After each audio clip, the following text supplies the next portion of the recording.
So, hello guys! It's me again, Alicia nyo, at nagbabalik ulit para sa ating panibagong video. So, anyway, happy Holy Week po sa inyong lahat. Maliban lang po dito kay Vice President Sara Duterte. Imagine nyo mga minamahal napaka-hipokrito talaga ng ating Vice Presidente. Meron po kasi siyang mensahe ngayong Holy Week. Pero nagtataka ako, bakit hindi niya ito mai-apply sa kanyang sarili? At ang pinakatanong ko nga dito, mga minamahal, sino ba yung Diyos na tinutukoy dito ni Vice President Sara Duterte? Alright, basahin natin. Sabi dyan sa balita, mga minamahal, tingnan nyo, pinagtawanan si... Nakikita niyo yung reaction, ang daming haha. Diba? Oo, haha. Nangunguna yung haha. Pinagtatawanan kasi itong si VP Sara Duterte kasi napaka-hipokrito.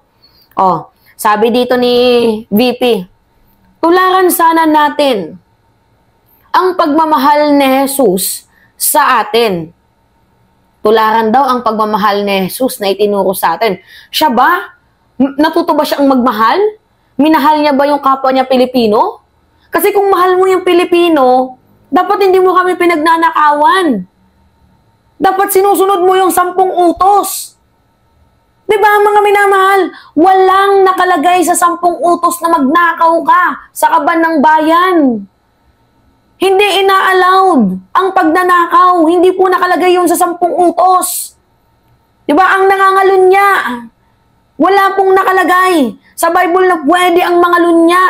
O yung issue niya kay Jan Amores Di Umano na kanyang kabet daw. Ang pagpatay, wala rin yan mga minamahal. Hindi pinapayagan yan. Dapat sinusunod mo yung 10 utos. O bakit? Pagpatay ang issue, tingnan ninyo. Gusto niyang ipapatay si PBBM, si House Speaker, at itong si F. Elisa. Diba? Alright. Palaganapin ito at gamitin ito sa ating pagsusulong at pagpapalakas ng mga komunidad na nananampalataya. Now, ang tanong, sino ba yung Diyos na tinutukoy mo dito? Nagamitin daw ang pagmamahal para sa pagsusulong ng pagpapalakas ng komunidad at pananampalataya. Sino ba yung Diyos na tinutukoy mo dyan? Si Kibuloy? Ha? At sabi niya na nagsisilbi daw sa kapwa at sa bayan. Alam niyo itong si Sara Duterte, pag nasa harap ng camera, minsan may times na okay. Hindi, palagi siyang okay pag nasa harap ng camera. Pero pag nagpa-press briefing siya, medyo iba yung ugali niya. Siguro, I think, mga minamahal, kapag nakatalikod, itong si Sara Duterte, siguro laging PI yung nasa bunganga niyan. Alam mo, BP, dapat yung mga sinasabi mo, ina-apply mo muna sa sarili mo bago ka magpayo sa iba. Kasi ang hirap na dakdak ka ng dakdak, salita ka ng salita, pero hindi mo man lang ina-apply sa sarili mo. Diba? Manlilin lang. Oh, pagmamahal daw sa bayan, pero siya yung presidente ng impyerno. Oh, eto sabi dito sa balita, they can drag me to hell. Pagdating nila doon, ako pa din ang presidente ng impyerno. See? May mensahe ngayong Holy Week, pero ganito yung pinanggagawa ni BP Sara? Bakit hindi mo yan sabihin sa ama mo na tinawag ng ama mo na estupido ang Diyos? Nakakaloka to mga minamahal. Grabe. By the way, habang nililin lang tayo mga minamahal ni Vice President Sara Duterte sa kanyang mga pakulo ngayong Holy Week, huwag nating kalilimutan ang kanyang ginawang pambababoy, yung confidential funds at kung paano naging gastador itong si Vice President Sara Duterte. Yan yung dapat huwag nating kalimutan kahit Holy Week. Gets ninyo mga minamahal? Kasi dapat isulong na nga itong impeachment ni Sara diba? Ang dami nang sinasabi ni BP pagdating dito sa Pilipinas. Meron silang ni Amy itim. Diba? Inday, Sara. Ano ba yung meaning ng itim? Inday, trust, Amy Marcos. Yun, yung itim. Paras kasi mga itim yung mga budhi. Diba? God saves the Philippines. Please lang, Lord. Isave mo yung Pilipinas sa mga babaeng hitad. Sa mga babaeng itim. Diba? So mga minamahal, habang nililin lang tayo ni Vice President Sara Duterte, huwag natin kalilimutan yung ginawa niyang pagnanakaw dito sa ating bayan. At lalong-lalo na sa kanyang pagiging gastadora. Ang daming beses na ginastos ni Sara Duterte ang kaban ng bayan di umano. Panonood ng concert, habang binabagyo tayo. Ano pa ba, mga minamahal? Madami pa. Yung paggastos niya ng humigit kumulang 500 million para sa kanyang security, sa kanyang VPSPG, na wala din namang naging silbi. Natatandaan niyo yun, mga minamahal, yung nireveal noon ni Larry Gadon. Ito, pakita ko sa inyo. Yan yung nireveal ni Larry Gadon.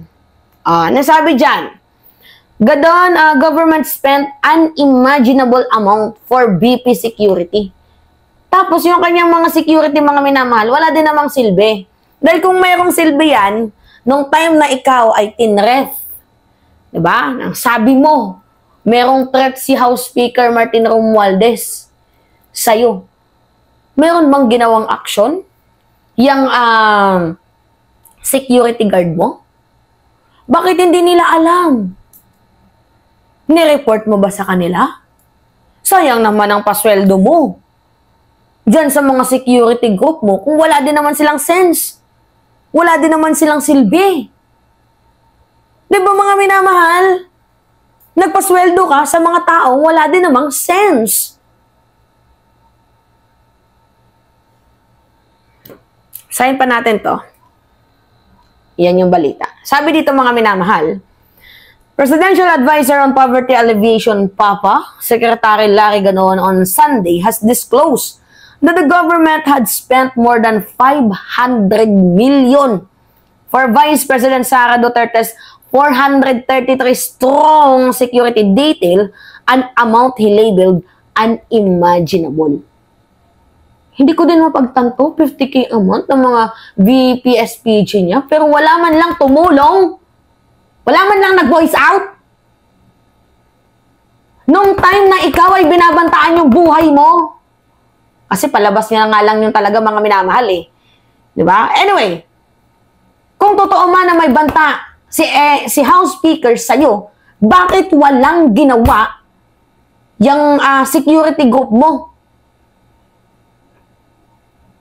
Nagtataka lang ako, mga minamahal. So, para saan pa yung sweldo nilang monthly kung nasa panganib lang din yung buhay mo? Kabobohan. In a statement, Gadon said, this lavish spending for the security of just one person highlight the substantial financial burden displaced on the public funds and question the morality and the propriety of such expenditure. Gadon revealed that Vice President Duterte has maintained 433 security personnel for the past 2 years, each earning an estimated salary of 50,000 a month. So kung yung 433 na yan, mga minamahal, translate natin this translates to over 200 million a month. And when multiplied by 24, it totals outstanding 480 million. So, malapit na sa kalahati, half billion peso. Tapos, wala man lang ginawa yung security group mo nung ikaw ay tinitreat kuno ni House Speaker. Okay. He further cited available online data showing that the Office of the Vice President spent 55 million from 2022 to 2024 on special duty allowance for military uniform personnel. 55 million pa pala. This means that more than a half billion peso have been spent on the lavish security of one individual, a sum that could have been better allocated to building much needed school infrastructure or providing food for the people. Tama.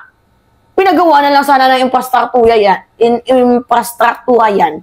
Itinulong na lang sa mga mahihirap. Wala din namang naging silbi. Yang security group mo. Paulit-ulit kong sinabi, mga minamahal, nung umulan, si Sara nagpaulan din. Imbes na bigyan nila ng payong itong si BP. Nung may reklamo si BP na mayroon daw threat sa kanyang buhay, bakit wala ni isa sa security guard mo, di ba? Ang nagsalita or nagtanggol or gumawa ng aksyon. Kakupalan yan, mga minamahal. Di ba? Alright.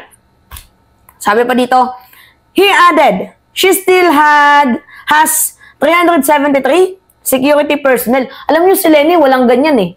Hindi ka umabot ng 100 yung kay Lenny. Kung umabot man, hanggang doon lang. Diba? Even after removing the 75 PNP details, is the 373 is still pitifully lacking. Some people surrounding her even claim that this is political harassment. Saan banda? I have nothing against BP Sara personally. I'm just seeking justification on the issue. Now, diba, tinanggal. Mga minamahal, yung 75 na yan sa PNP. Papalitan ng bago ni PBBM kasi baka wala nga silbi yung mga tinanggal. Ayaw naman ni Sara. Ayaw niyang siguro ko, may mga sabwatan yung mga kupal na yan. O, parang ganon, mga minamahal, may sabwatan. Feeling ko lang may sabwatan yung mga yan. Kaya ayaw tanggalin, tas ayaw magpadagdag. Oh, for the year 2019 to 2021, or during the term of Duterte's predecessor, the OVP only spent a fixed 5.7 million each year for special duty allowance. Naku, ang laki nito. The same budget record show, Gadon said, the amount is far cry from Duterte's 25 million allocation for the same allowances until this year. The official also questioned the necessity of such large security detail for the Vice President, noting that in the most countries, in the second in command typically does not require such extensive protection. Totoo. Ibang bansa, hindi naman ganun yung VP, dami security. Hindi ganun. Dapat presidente lang. Kasi yung presidente, probable yan, mga minamahal, sa mga ching, diba? Sa danger. Itong BP, wala naman yan. Not unless kung yung BP gustong magpresidente. Talagang ipapabang-bang yung presidente ng kung saan mang lugar. Diba? Para siya yung maupo. This situation is abnormal, kagaya ni Sara.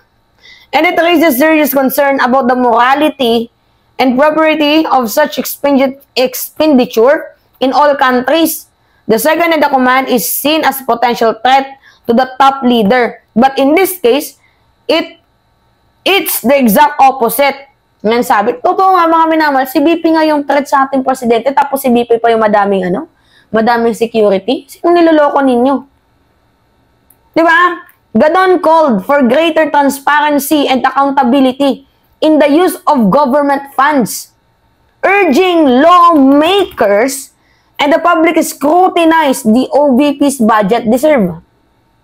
It is crucial that we question not just the legality, but the morality of spending vast sums of money on the security of one individual, especially when those funds could be better used to address the preceding needs of our nation.